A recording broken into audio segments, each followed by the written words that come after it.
question is whether a 183 amp load can be placed on a 200 amp service with a 200 amp 3-pole main breaker. The answer is yes, it is permitted.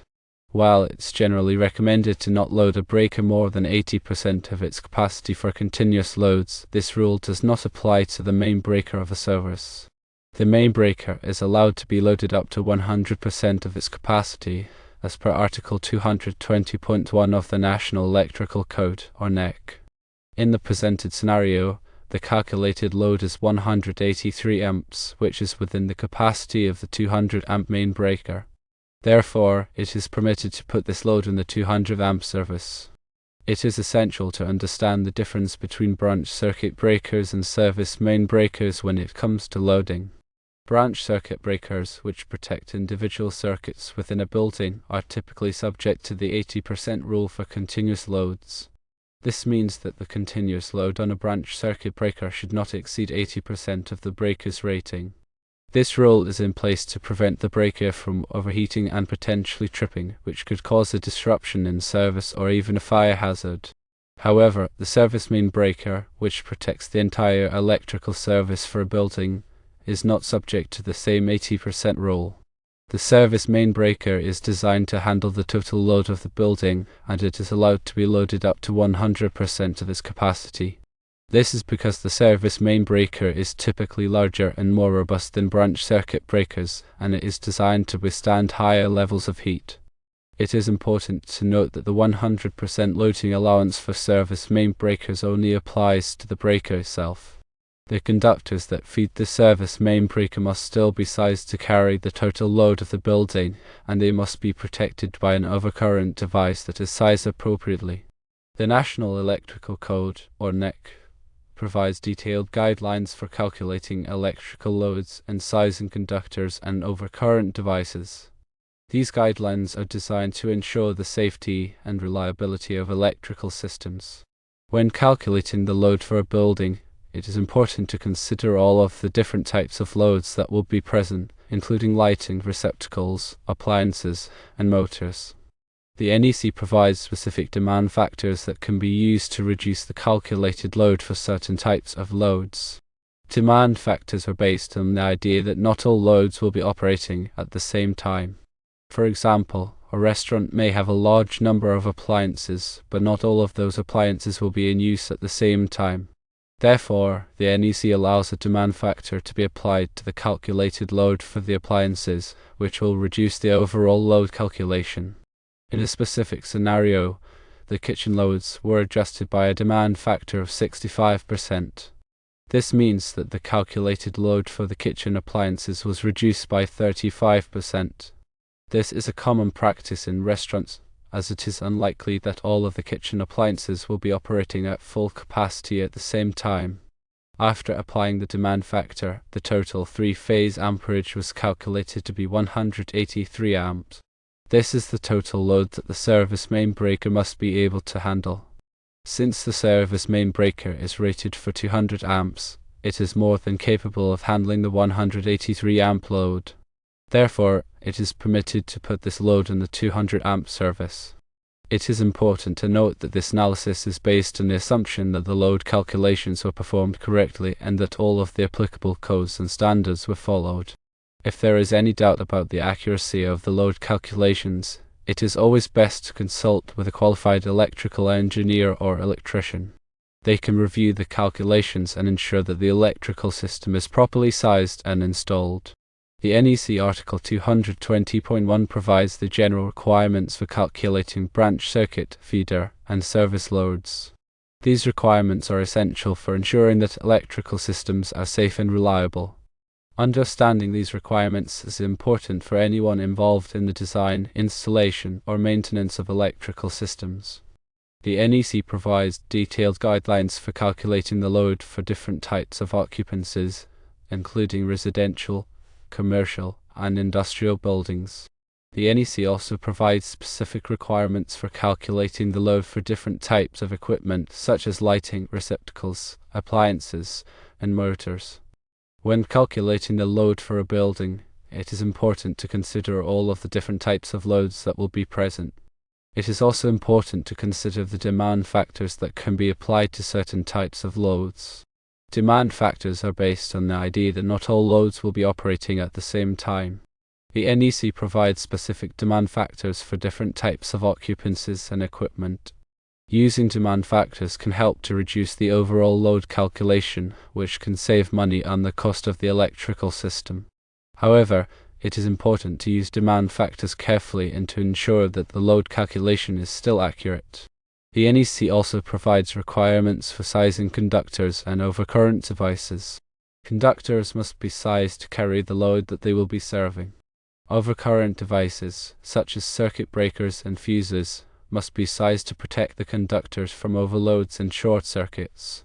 The NEC provides detailed tables that can be used to determine the appropriate size of conductors and overcurrent devices. It is important to follow these requirements carefully to ensure that the electrical system is safe and reliable. In addition to the NEC, there may be other local codes and standards that apply to electrical installations. It is important to be familiar with all of the applicable codes and standards before beginning any electrical work. Consulting with a qualified electrical engineer or electrician can help to ensure that the electrical system is designed and installed in accordance with all applicable codes and standards. In summary, the 80% rule for continuous loads generally applies to branch circuit breakers, not to the service main breaker. The service main breaker can be loaded up to 100% of its capacity as long as the load calculations are accurate and all applicable codes and standards are followed. If there is any doubt about the safety or reliability of the electrical system, it is always best to consult with a qualified electrical engineer or electrician. They can provide expert advice and ensure that the electrical system is properly sized and installed. It's important to delve a bit deeper into the concept of continuous loads and their impact on circuit breaker selection and application. A continuous load is defined by the NEC as a load where the maximum current is expected to continue for 3 hours or more. This definition is critical because continuous loads generate more heat over a longer period, which can impact the performance and lifespan of electrical components, particularly circuit breakers. Firstly, the 80% rule, as it's commonly referred to, is more accurately described in the NEC as a requirement to size the overcurrent protection device, which includes circuit breakers, at no less than 125% of the continuous load. This is because 125% is the reciprocal of 80%, which is 1 divided by 0.8. This requirement is found in NEC section 210.20 for branch circuits and 215.3 for feeders. The intent is to ensure that the circuit breaker is not subjected to prolonged heat stress from a continuous load operating near its rated capacity. Secondly, the reason this rule doesn't typically apply to service main breakers is that service main breakers are often designed and tested to handle continuous loads at 100% of their rating under specific conditions. These conditions usually involve proper ventilation and installation according to the manufacturer's instructions. However, it's crucial to verify the specific breaker specifications and listing to confirm its suitability for 100% continuous loading. Thirdly, even though the main breaker might be rated for 100% continuous loading, the feeder conductors supplying the service still need to be sized appropriately. This means calculating the total load, including both continuous and non-continuous loads, and ensuring that the conductors are rated to carry at least that amount of current, taking into account any applicable directing factors for ambient temperature or the number of conductors in a raceway. Now consider some practical implications. If a restaurant's total calculated load is 183 amps, and a significant portion of that load is considered continuous, it's essential to carefully evaluate the breaker and conductor selection. For example, if 150 amps of that 183 amp load is continuous, you'd need to ensure that the branch circuit breakers feeding those continuous loads are sized at 125% of the continuous current.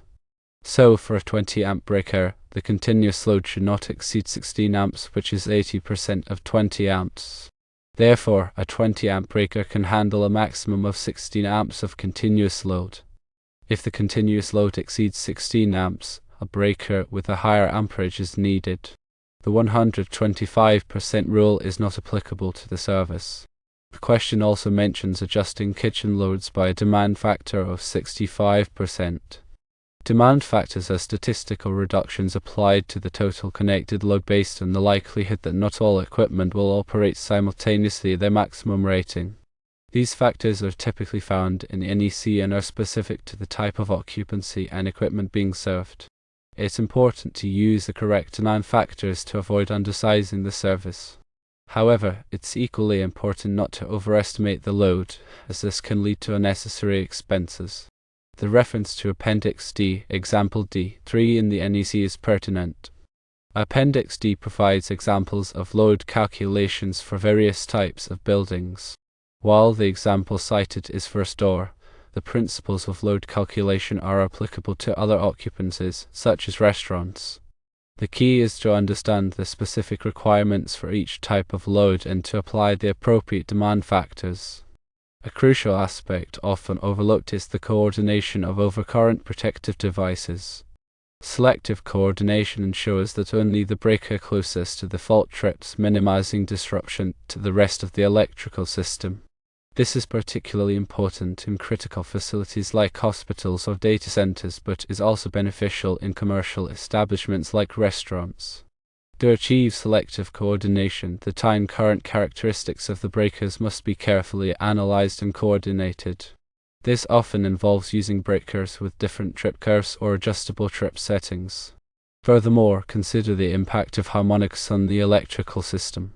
Nonlinear loads, such as electronic ballasts, variable frequency drives, and some types of kitchen equipment can generate harmonic currents that distort the sinusoidal waveform of the electrical current. These harmonic currents can overload neutral conductors, cause overheating of transformers and other equipment, and interfere with sensitive electronic devices.